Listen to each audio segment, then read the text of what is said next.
बाहेर छान पाऊस पडत असला किंवा संध्याकाळचे 4 वाजले की आपल्याला चहा प्यावंसं वाटतो आणि त्या चहासाठी जर ही चहा पावडर रेडी केलीत तर काय मजे येणार आहेत. तर बघूया चहा पावडर कशी रेडी केली आहेत.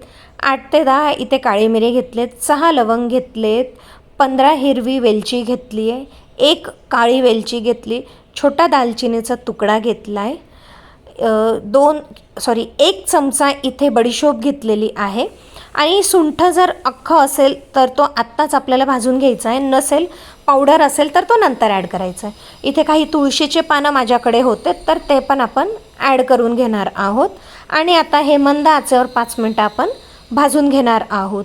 तर गॅस वाढवू नका, नाहीतर सगळे मसाले जळतील आणि मसाले सगळे ॲड केल्यावरच गॅस ऑन करा, म्हणजे तो मसाला जो आहे छान भाजला जाईल. आणि गॅस बंद करून त्यातच हे मसाले असू द्या, कारण की त्याची जी गरम उष्णता असते त्याच्यामध्ये मसाले भाजले जातात. आणि गॅस बंद केल्यानंतर 5 मिनटानंतर बघू शकतात की तुळशीचा पालाही छान कोरडा झालेला आहे.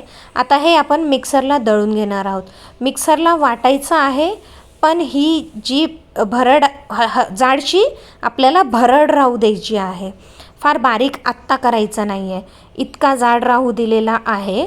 आता त्यामध्ये सुंठ पावडर आपल्याला ॲड करायची, 2 चमचे सुंठ पावडर घेतलेली आहे.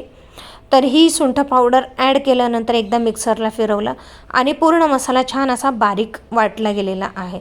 जरी थोडा जाडसर राहिला तरी हरकत नाही. आता त्याच मसाल्यापासून चहा रेडी करून घेणार आहोत.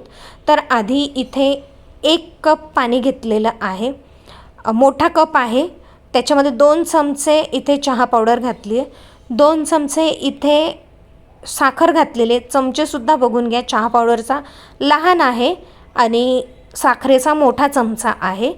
याला उकळी आल्यानंतर ज्या कपने मी पाणी घेतलं त्याच कपने मी दूध घेतलेलं आहे आणि याला हलकी उकळी आली की त्यामध्ये थोडीशी चहा पावडर घातलेली आहे. चहा पावडर 1 चुटकी एका कपला इतकीच आपल्याला ॲड करायची, जास्त ॲड करायची नाही आहे. तर बघू शकता चहा रेडी झालेला आहे आणि खूप सुंदर चवीला झाला होता हा चहा. नक्की करून बघा आणि कमेंट सेक्शनमध्ये सांगा.